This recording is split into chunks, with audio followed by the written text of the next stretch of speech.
ओम नमः शिवाय। प्रिय भक्तों, आज की कथा में आप जानेंगे कुंभ मेले का पौराणिक इतिहास। भक्तों, कुंभ मेला भारतीय संस्कृति और अध्यात्म का सबसे बड़ा उत्सव है। यह केवल धार्मिक आयोजन नहीं, बल्कि एक ऐसा पर्व है जिसमें लाखों लोग अपनी आस्था और विश्वास के साथ भाग लेते हैं। कुंभ मेले का आयोजन हर 12 वर्षों में 4 पवित्र स्थानों प्रयागराज, हरिद्वार, उज्जैन और नासिक में होता है। इन स्थानों को पवित्र इसलिए माना जाता है क्योंकि यहाँ समुद्र मंथन से प्राप्त अमृत की बूंदें गिरी थी। कुंभ मेले की कथा का संबंध समुद्र मंथन से है। तो आइए भक्तों, जानते हैं क्या है कुंभ मेले का पौराणिक रहस्य। भक्तों, कुंभ मेला इतना विशाल और भव्य होता है कि अंतरिक्ष से भी देखा जा सकता है। लेकिन हमारे मन में यह सवाल जरूर उठता है कि यह इतना विशाल, भव्य और प्राचीन आयोजन आखिर कहां से शुरू हुआ होगा और इसके पीछे का इतिहास क्या है। क्या इसका उल्लेख भारतीय वेदों, पुराणों और धर्म ग्रंथों में मिलता है या फिर इसके पीछे कोई और गहरी रहस्यमय कहानी छिपी है। भक्तों, सबसे रोचक और आश्चर्य वाली बात यह है कि कुंभ के शाही स्नान का पहला अधिकार केवल नागा साधुओं को दिया जाता है, जबकि अन्य साधु संतों को उनके बाद स्नान करने का अवसर मिलता है। इस विशेष परंपरा के पीछे एक अद्भुत इतिहास छिपा है जो नागा साधुओं को इतना विशिष्ट और सम्माननीय बनाता है। महाकुंभ का आयोजन प्रयागराज के त्रिवेणी संगम पर होता है, जहां गंगा, यमुना और सरस्वती नदियों का संगम माना जाता है। लेकिन यहाँ केवल गंगा और यमुना ही दिखाई देती हैं। आखिर सरस्वती नदी क्यों नहीं दिखाई देती? क्या कलयुग में सरस्वती नदी अदृश्य हो गई? यह केवल एक धार्मिक मान्यता है या इसके पीछे कोई गहरा धार्मिक रहस्य या वैज्ञानिक रहस्य छिपा हुआ है? और प्रयागराज में स्थित अक्षय वट, जिसे अमर वृक्ष माना जाता है, जो सृष्टि के विकास और प्रलय का साक्षी रहा है, इसके पीछे का इतिहास और महत्व क्या है? 2025 के महाकुंभ में भारत के 13 प्रमुख अखाड़े हिस्सा लेने वाले हैं। अखाड़ों का इतिहास और उनका महत्व क्या है? इन सभी सवालों का जवाब और महाकुंभ के अनसुने रहस्यों को जानने के लिए हमारे साथ अंत तक जुड़े रहिए, क्योंकि यह केवल एक मेला नहीं, बल्कि आस्था, विश्वास और संस्कृति का संगम है। प्राचीन ग्रंथों में कुंभ मेले का स्पष्ट उल्लेख नहीं मिलता, फिर भी इसे भारत का सबसे बड़ा तीर्थ माना जाता है। यही नहीं, इसे यूनेस्को ने मानवता की सांस्कृतिक विरासत की सूची में भी शामिल किया है, जो इसके ऐतिहासिक और सांस्कृतिक महत्व को दर्शाता है। कुंभ संस्कृत का ऐसा शब्द है जिसका अर्थ होता है कलश या घड़ा। लेकिन अब सवाल यह उठता है कि अगर कुंभ केवल पानी का घड़ा है तो यह इतना बड़ा और विश्व विख्यात त्योहार कैसे बन गया? भक्तों, इस वीडियो में हम आपको महाकुंभ के आरंभ से लेकर अभी तक की पूरी यात्रा के बारे में बताएंगे। कुंभ मेले के इतिहास को समझने के लिए हमें 2 प्रमुख पौराणिक कथाओं को जानना होगा, जो इस पर्व की गहराई और महत्व को उजागर करती हैं। तो भक्तों, आइए सुनते हैं महाकुंभ मेले की पहली कथा। यह कथा सर्पों और गरुड़ देव के बीच की है, जो ऋषि कश्यप और इनकी 2 पत्नियों कद्रू और विनता से जुड़ी हुई है। कद्रू और विनता आपस में 2 बहनें थी और इस कश्यप की पत्नियां भी थी। एक दिन कद्रू ने ऋषि कश्यप से वरदान मांगा कि उसे 1000 विषैले और शक्तिशाली पुत्र चाहिए। ऋषि कश्यप ने तथास्तु कहा और कद्रू को 1000 अंडे प्राप्त हुए। यह देखकर विनिता ने भी वरदान मांगा कि भले ही उसके पुत्र कम हों, लेकिन वे कद्रू के पुत्रों से अधिक शक्तिशाली हों। ऋषि कश्यप ने उन्हें भी तथास्तु कहा और विनिता को 2 बड़े अंडे प्राप्त हुए। समय बीतने के साथ साथ कद्रू के 1000 अंडे फूट गए और उनमें से सांप उत्पन्न हुए। उन सर्पों की माँ कद्रू को माना गया। दूसरी ओर विनिता के अंडे नहीं फूट रहे थे और उत्सुकता में उसने एक अंडा समय से पहले फोड़ दिया। उसमें से एक अधूरा जीव उत्पन्न हुआ जिसका शरीर कमर तक ही विकसित हुआ था। वह जीव गुस्से में बोला, माँ, आपने मेरे साथ यह अन्याय किया है, लेकिन कृपया आप दूसरे अंडे के साथ ऐसा मत कीजिएगा। वह जीव उड़ गया और उसका नाम अरुण रखा गया। आगे चलकर वह सूर्य देव का सारथी बना। एक दिन कद्रू और विनिता ने सूर्य देव के सफेद घोड़े को देखकर शर्त लगाई। विनिता ने कहा कि यह घोड़ा पूरी तरह सफेद है, जबकि कद्रू ने कहा कि उसकी पूंछ काली है। यह शर्त उनकी प्रतिष्ठा पर आ गई और तय हुआ कि जो भी हार जाएगा उसे दासी बनना पड़ेगा। कद्रू ने अपने नाग पुत्रों से कहा कि वे सूक्ष्म रूप धारण कर घोड़े की पूंछ से चिपक जाएं, ताकि वह काली दिखाई दे। नागों ने ऐसा ही किया और कद्रू शर्त जीत गई। विनिता को हार मानकर दासी बनना पड़ा। कुछ समय बाद विनिता के दूसरे अंडे से एक शक्तिशाली जीव निकला, जिसका चेहरा गरुड़ पक्षी जैसा था और शरीर मनुष्य जैसा था। उसका नाम गरुड़ रखा गया।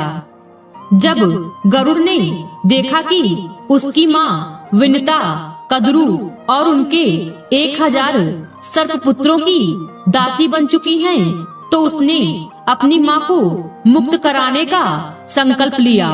गरुड़ ने सर्पों से विनिता को मुक्त कराने का उपाय पूछा, तो सर्पों ने कहा, अगर तुम वैकुंठ से अमृत कलश लाकर हमें दे दो तो हम तुम्हारी माँ को मुक्त कर देंगे।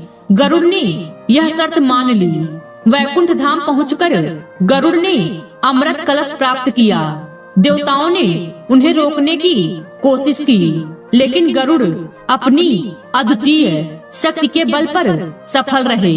विष्णु जी ने गरुड़ को रोका और उनसे पूछा, तुम इस कलश को क्यों ले जा रहे हो, जबकि इसे खुद ग्रहण नहीं कर रहे। गरुड़ ने अपनी माँ को मुक्त कराने की व्यथा सुनाई। विष्णु जी ने गरुड़ से कहा, अगर मैं तुम्हें यह कलश ले जाने दूं, तो तुम हमेशा के लिए मेरे वाहन बनोगे। गरुड़ ने इस शर्त को स्वीकार कर लिया।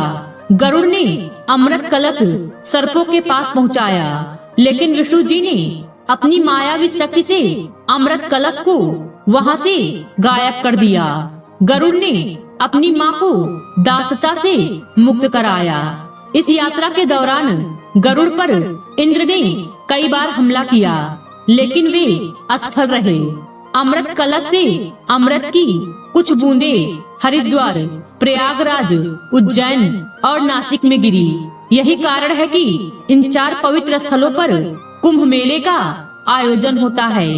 भक्तों, महाकुंभ से जुड़ी सबसे लोकप्रिय दूसरी कथा है समुद्र मंथन की, जिसे देवताओं और असुरों के बीच हुआ एक महान प्रयास माना जाता है। दूसरा, विष्णु पुराण के अनुसार एक बार दुर्वासा ऋषि ने एक दिव्य माला बनाई और उसे देवराज इंद्र को भेंट किया, लेकिन इंद्र अपने अहंकार में डूबे हुए थे और उन्होंने उस माला को अपने ऐरावत हाथी के मस्तक पर रख दिया। ऐरावत ने वह माला जमीन पर गिरा दी और अपने पैरों से कुचल डाला। महर्षि दुर्वासा ने इसे अपना अपमान समझा और क्रोधित होकर इंद्र को श्राप दिया कि उनका वैभव नष्ट हो जाएगा और सभी देवता अपनी शक्तियों को खो देंगे। इस श्राप के बाद देवता कमजोर हो गए और असुरों से पराजित हो गए। अपने वैभव और शक्तियों को पुनः प्राप्त करने के लिए ब्रह्मा जी ने देवताओं को सुझाव दिया कि वे असुरों के साथ मिलकर समुद्र मंथन करें। इस मंथन से अमृत निकलेगा जिसे ग्रहण कर वे अमर हो जाएंगे। यह बात जब देवताओं ने असुरों के राजा बलि को बताई तो वे भी समुद्र मंथन के लिए तैयार हो गए। वासुकी नाग की जेवरी बनाई गई और मंदराचल पर्वत की सहायता से सावन के महीने में ही समुद्र मंथन किया गया। अमृत का कुंभ यानी कलश मिलते ही असुरों और देवों में युद्ध हो गया। वामन पुराण के अनुसार आचार्य बृहस्पति ने इंद्र के पुत्र जयंत को संकेत दिया कि वह अमृत कुंभ लेकर भाग जाए। दैत्य अमृत कुंभ के लिए उसका पीछा 12 दिन तक करते रहे, जो कि 12 वर्षों के बराबर था, क्योंकि उस समय पृथ्वी का 1 वर्ष देवताओं के 1 दिन के बराबर था। युद्ध के समय अमृत कुंभ से त्रिलोक के 12 स्थानों पर अमृत की बूंदें गिरी। इनमें से 8 स्थान देवलोक में और 4 स्थान पृथ्वी लोक पर स्थित हैं। हरिद्वार, प्रयागराज, उज्जैन और नासिक यही वह पवित्र स्थान है जहां अमृत की बूंदों के कारण कुंभ मेले का आयोजन शुरू हुआ। भक्तों, कहानी का सबसे महत्वपूर्ण हिस्सा जिसे जानना आपके लिए बेहद जरूरी है वह अभी बाकी है। भक्तों, श्रीमद् भागवत पुराण के अनुसार कुंभ का जो विवरण है उसके अनुसार सागर से समुद्र मंथन में 14 रत्न निकले थे, जिनमें सबसे पहले हलाहल अर्थात कालकूट विष निकला था। इस विष की ज्वाला इतनी तीव्र थी कि सभी देवता और दानव इससे जलने लगे थे। तब भगवान शिव ने देवता, दानव और समस्त सृष्टि की रक्षा के लिए विष को स्वयं पी लिया था।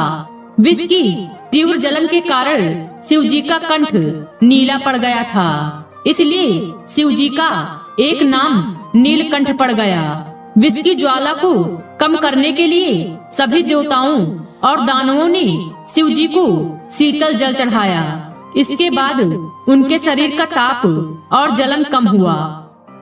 यही कारण है कि सावन में शिव जी का जलाभिषेक किया जाता है। ऐसा कहा जाता है कि जब शिव जी ने समुद्र मंथन से निकले हलाहल विष को ग्रहण किया तो उसकी कुछ बूंदें धरती पर गिर गई। जिन घास की पत्तियों पर यह बूंदें गिरी उन्हें सांप ने चाट लिया, जिससे सांप की जीभ बीच से कट गई। वही कुछ विष की बूंदों को बिच्छू और अन्य विषैले जीवों ने भी ग्रहण कर लिया। इसी कारण यह जीव जहरीले हो गए।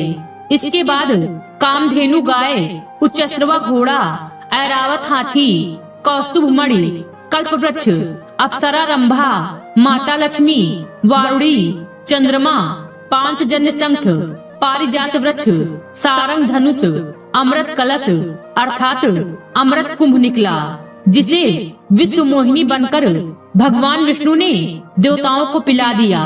इसकी बूंदें हरिद्वार की गंगा नदी, प्रयागराज के त्रिवेणी संगम गंगा, यमुना और सरस्वती, उज्जैन की शिप्रा नदी और नासिक की गोदावरी नदी में गिरी। जहां अमृत की बूंदें गिरी वहां कुंभ मेले का आयोजन शुरू हुआ। प्रयागराज में जहां महाकुंभ का आयोजन होता है वहां गंगा और यमुना का संगम तो साफ देखा जा सकता है, लेकिन सरस्वती नदी दिखाई नहीं देती। फिर भी इसे त्रिवेणी संगम कहा जाता है। तो भक्तों, अब हम इस सवाल का जवाब जानेंगे कि सरस्वती नदी अदृश्य क्यों हो गई। इसके पीछे की वजह जानने के लिए हमें इतिहास और पौराणिक कथाओं में झांकना होगा। महाभारत के शल्य पर्व में सरस्वती नाम से नदियों का उल्लेख मिलता है। श्रीमद् भागवत पुराण में सरस्वती नदी के प्रवाह और उसके स्थानांतरण की एक रोचक कथा का वर्णन है। पुराणों के अनुसार प्राचीन काल में सरस्वती नदी स्वर्ण भूमि में बहा करती थी। कालांतर में इस भूमि का नाम स्वर्ण राष्ट्र हो गया और धीरे धीरे यह सौराष्ट्र कहलाने लगा। उस समय सौराष्ट्र का क्षेत्र प्राचीन मारवाड़ तक फैला हुआ था और सरस्वती नदी इसी भूमि से प्रवाहित होती थी। यहाँ नित्य सरस्वती की पूजा और अर्चना होती थी। लेकिन समय के साथ इस प्रदेश के लोग यवनों के संपर्क में आ गए और उनके आचार विचार को अपनाने लगे। इससे दुखी होकर सरस्वती जी ने ब्रह्मा जी से अनुमति मांगी और मारवाड़ एवं सौराष्ट्र छोड़कर प्रयाग में आकर वास करने लगी। कहा जाता है कि सरस्वती के यहाँ से चले जाने के बाद यह समृद्ध भूमि धीरे धीरे मरुस्थल में बदल गई और यही मरुस्थल आज राजस्थान के नाम से जाना जाता है। हाल ही में जैसलमेर जिले के मोहनगढ़ में बोरवेल की खुदाई के दौरान अचानक पानी का सैलाब बाहर निकल आया। पानी का प्रेशर इतना ज्यादा था कि लोग इसे देखकर अचंभित रह गए। अब इस घटना को लेकर चर्चा तेज हो गई है कि क्या यह प्राचीन सरस्वती नदी का पानी है, क्योंकि इतिहास के अनुसार सरस्वती नदी जो लुप्त हो गई थी उसका रूट यहीं से होकर गुजरता था। ऋग्वेद में सरस्वती नदी को अन्वकवती के रूप में वर्णित किया गया है। इसे समृद्धि और जल की देवी के रूप में पूजा जाता था। ऋग्वेद में बताया गया है कि सरस्वती नदी यमुना के पूर्व और सतलुज के पश्चिम में प्रवाहित होती थी। महाभारत में इस नदी को कई नामों से जाना गया है। सरस्वती नदी मरुस्थल में सूख गई थी। महाभारत के विवरणों में भी इसके विलुप्त होने का वर्णन है। यही वह नदी थी जिसके किनारे ब्रह्मवर्त और कुरुक्षेत्र जैसे प्राचीन स्थल बसे हुए थे। महाभारत में यह भी उल्लेख मिलता है कि बलराम ने द्वारका से मथुरा तक की यात्रा सरस्वती नदी के माध्यम से की थी। इसके अलावा यादवों के पार्थिव अवशेषों को इसी नदी में प्रवाहित किया गया था। इन विवरणों से यह स्पष्ट होता है कि सरस्वती एक विशाल और महत्वपूर्ण नदी थी, जो न केवल धार्मिक और सांस्कृतिक महत्व रखती थी, बल्कि यातायात और परिवहन के लिए भी उपयोगी थी। वैदिक काल में एक और नदी का उल्लेख मिलता है, जिसे जसवती कहा जाता था। यह सरस्वती नदी की सहायक नदी थी और हरियाणा से होकर बहती थी। समय के साथ जब भीषण भूकंप आए और हरियाणा तथा राजस्थान की धरती के नीचे से पहाड़ ऊपर उठे तो नदियों का बहाव बदल गया और जसवती नदी ने अपनी दिशा बदल ली। आज इसे यमुना नदी के नाम से जाना जाता है। यह सरस्वती नदी के साथ मिलकर बहने लगी और इसी कारण प्रयागराज में 3 नदियों के संगम को त्रिवेणी संगम कहा जाता है। महर्षि वेद व्यास ने इसे तीर्थराज प्रयाग का नाम दिया, जो गंगा, यमुना और अदृश्य सरस्वती के संगम का पवित्र स्थल है। यह स्थान न केवल धार्मिक बल्कि ऐतिहासिक और सांस्कृतिक दृष्टि से भी अद्वितीय है। प्राचीन ग्रंथों में कुंभ का अर्थ केवल एक साधारण कलश है, लेकिन यही साधारण शब्द दुनिया का सबसे बड़ा धर्म और संस्कृति का अमर प्रतीक बन गया। दरअसल कुंभ मेले का उल्लेख वैदिक ग्रंथों, सूत्र, साहित्य, महाकाव्य, पुराण ग्रंथों, स्मृतियों या धार्मिक शास्त्रों में नहीं मिलता है। ऐतिहासिक किताबों में इसे माघ मेला या प्रयाग स्नान के नाम से जाना जाता है। कुंभ मेले में शाही स्नान का विशेष महत्व है। पवित्र नदियों में स्नान करना हिंदू मान्यताओं का अहम हिस्सा है। 2025 में कुंभ मेला प्रयागराज में आयोजित किया जा रहा है। इसकी शुरुआत 14 जनवरी 2025 को मकर संक्रांति से होगी और यह 25 अप्रैल 2025 तक चलेगा। इस दौरान करोड़ों श्रद्धालु संगम में स्नान करेंगे और मोक्ष की कामना करेंगे। कुंभ मेला 2025 न केवल एक धार्मिक आयोजन है, बल्कि यह आस्था, एकता और भारतीय संस्कृति का सबसे बड़ा पर्व है। यह हमें समुद्र मंथन की कथा से प्रेरणा लेकर संघर्ष और धैर्य का संदेश देता है। अगर आप आध्यात्मिकता की तलाश में हैं या भारतीय संस्कृति की गहराइयों को समझना चाहते हैं, तो कुंभ मेला 2025 में भाग लेना एक अद्भुत अनुभव होगा। भक्तों, आपको महाकुंभ की यह जानकारी कैसी लगी, कमेंट करके जरूर बताएं। आज की वीडियो में बस इतना ही। उम्मीद है वीडियो पसंद आई होगी। इस वीडियो में बोलते समय कोई त्रुटि हुई हो तो क्षमा करें। वीडियो पसंद आई हो तो वीडियो को लाइक और शेयर करें और चैनल को सब्सक्राइब कर दें और कमेंट बॉक्स में हर हर महादेव लिखना बिल्कुल न भूलें। मिलते हैं अगले वीडियो में। खुश रहिए और खुशियाँ बांटते रहिए। हर हर महादेव।